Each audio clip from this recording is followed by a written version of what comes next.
بسم الله الرحمن الرحيم نحمده ونصلي ونسلم على رسوله الكريم أما بعد عن ابن مسعود رضي الله تعالى عنه قال قال رسول الله صلى الله عليه وسلم من عز مصابا فله مثل أجره أو كما قال عليه الصلاة والسلام۔ حضرت عبداللہ بن مسعود رضی اللہ تعالی عنہ سے مروی ہے کہ رسول اللہ صلی اللہ علیہ وسلم نے یہ ارشاد فرمایا کہ جس نے مصیبت زدہ یا غم زدہ آدمی کو تسلی دی تو اس کو بھی اتنا ہی اجر ملے گا۔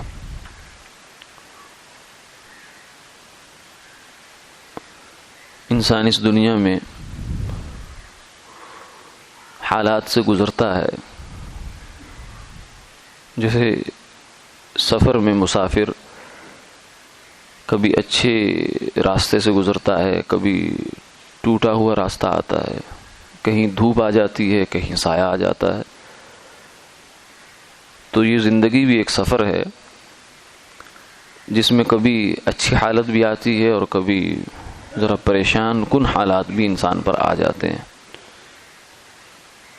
لیکن سارے حالات گزر جاتے ہیں۔ جیسے مسافر گزرتا رہتا ہے تو راستہ بھی گزرتا رہتا ہے،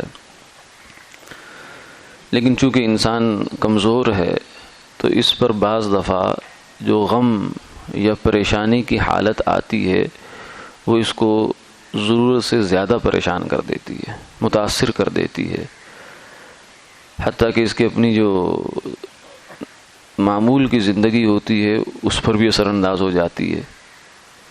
تو ایسے موقع پر دوسرے انسانوں کو یہ حکم دیا گیا کہ تم کسی مسلمان کا، کسی انسان بھائی کا غم ہلکا کرو، کوشش کرو کہ اس کو وہ غم بھول جائے۔ کوئی مصیبت پریشانی آئی ہے تو اس میں اس کے پاس جاؤ اور اس کو تسلی دو۔ تعزیہ، عزا کا لفظ آیا ہے، تعزیت جو ہمارے یہاں استعمال ہوتا ہے کہ تعزیت کرنے جا رہے ہیں، اس کا مطلب عربی میں ہوتا ہے تسلی دینا۔ اس کا مطلب رلانا نہیں ہوتا۔ کچھ لوگ یہ سمجھتے ہیں کہ شاید ہم جو غم کے لیے کسی کی میت پر یا کسی کی مصیبت پریشانی میں جو جا رہے ہیں تو ہم نے جا کر اسی طرح کا بن جانا ہے جیسا وہاں ماحول بنا ہوا ہے۔ تو وہ بجائے اس کے کہ اہل میت کو یا پریشانی مصیبت والوں کو تسلی دیں، وہ اسی قسم کے کچھ جذباتی، کچھ ایموشنل جملے بولنا شروع ہو جاتے ہیں کہ جس سے وہ اگلے کا غم تازہ ہو جاتا ہے۔ تو تعزیت کا مطلب غم کو تازہ کرنا نہیں ہے بلکہ غم کو ہلکا کرنا ہے، یعنی ایسے جملے بولے جائیں کہ جس سے غم ہلکا ہو، کہ اللہ ہی کی امانت ہے، اللہ نے واپس لے لی ہے، کوئی بات نہیں، اللہ تعالیٰ آپ کو صبر عطا فرمائے، اور اس صبر پر جس اجر کا اللہ نے وعدہ فرمایا اللہ وہ اجر آپ کو عطا فرمائے۔ انشاءاللہ وہ اس جہان سے اچھے جہان میں پہنچ گیا۔ جانے والا جو دنیا سے گیا، یقینی بات ہے، ہمارا ایمان ہے کہ اس دنیا سے اگلا جہان مسلمان کے لیے اچھا ہے، اور ہر مسلمان کے لیے ہمارا حسن ظن ہے کہ وہ انشاءاللہ اس کا معاملہ اچھا ہے۔ تو تسلی کا مقصد یا تعزیت کا مطلب یہ ہوتا ہے۔ تعزیہ کا مطلب یہ غم کو یاد کر کے بار بار رونا نہیں ہے، کیونکہ ایسے تو پھر انسان کے لیے ایک پریشان کن صورتحال بن جائے گی۔ اس لیے فرمایا کہ 3 دن تک کسی مرنے والے کا سوگ کرو، کیونکہ 3 دن کے بعد طبیعت معمول پر آ جاتی ہے۔ اس کے بعد سوگ کرنا حرام ہے، ناجائز ہے، سوائے عورت کے، بیوی کے، کہ وہ اپنے خاوند کی وفات پر 4 مہینے 10 دن جو ہے وہ سوگ کرے گی، جو عدت بھی ہوتی ہے اور اس کا سوگ بھی ہوتا ہے۔ اس کے علاوہ کسی آدمی کے لیے کسی میت پر 3 دن سے زیادہ کا سوگ نہیں ہے، بلکہ اس کو جو بھی مصیبت ہے اس پر صبر کی تلقین کی گئی۔ صبر کی جتنی بھی آیات ہیں، جتنی احادیث ہیں، وہ اسی موقع کے لیے ہے۔ جب انسان کو کوئی تکلیف آتی ہے، پریشانی آتی ہے، صبر کا وقت اسی وقت ہے۔ الصبر عند الصدمۃ الاولی، فرمایا کہ صبر پہلے جھٹکے پر ہوتا ہے. جب آدمی کو پہلی دفعہ چیز ملتی ہے، کوئی خبر ملتی ہے ایسی، تو اس وقت جو اس کا تاثر ہے یہ صبر کا موقع ہے. اصل صبر یہ ہے. یہاں اگر صبر کر گیا تو اس کا اللہ کے ہاں بہت بڑا اجر ہے. پھر رفتہ رفتہ رفتہ رفتہ جیسے جیسے صبر کا تقاضا کم ہوتا چلا جاتا ہے، غم ہلکا ہوتا جاتا ہے، تو صبر کا اجر بھی کم ہوتا چلا جاتا ہے. لیکن بہرحال اللہ کے ہاں سے اجر ملتا ہے.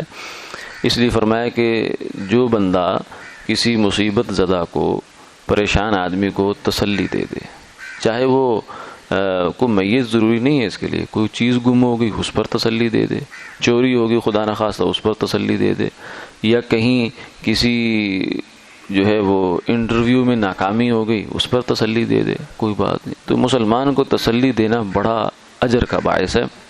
فرمایا اس مصیبت پر جو صبر کرنے کا اجر ملے گا مصیبت زدہ کو، وہ کتنا ہوگا یہ اللہ ہی جانتے ہیں، کیونکہ صبر کا اجر اللہ نے بتایا نہیں ہے. انما یوفی الصابرون اجرہم بغیر حساب. صبر کرنے والوں کو فرمایا کہ پورا اجر ملے گا، لیکن بغیر کسی حساب کے. اللہ ہی جانتے ہیں کتنا دیں گے. تو فرمایا کہ فلہ مثل اجرہ، جتنا اجر مصیبت پر صبر کرنے والے کو مل رہا ہے، اس کو تسلی دینے والے کو بھی اللہ اتنا اجر عطا فرماتے ہیں. تو اس لیے جہاں کہیں ایسا موقع ہو تو تسلی کے کلمات کہنے چاہیے، جس سے غم ہلکا ہو، غم کو تازہ نہیں کرنا چاہیے. اللہ تعالیٰ عمل کی توفیق عطا فرمائے.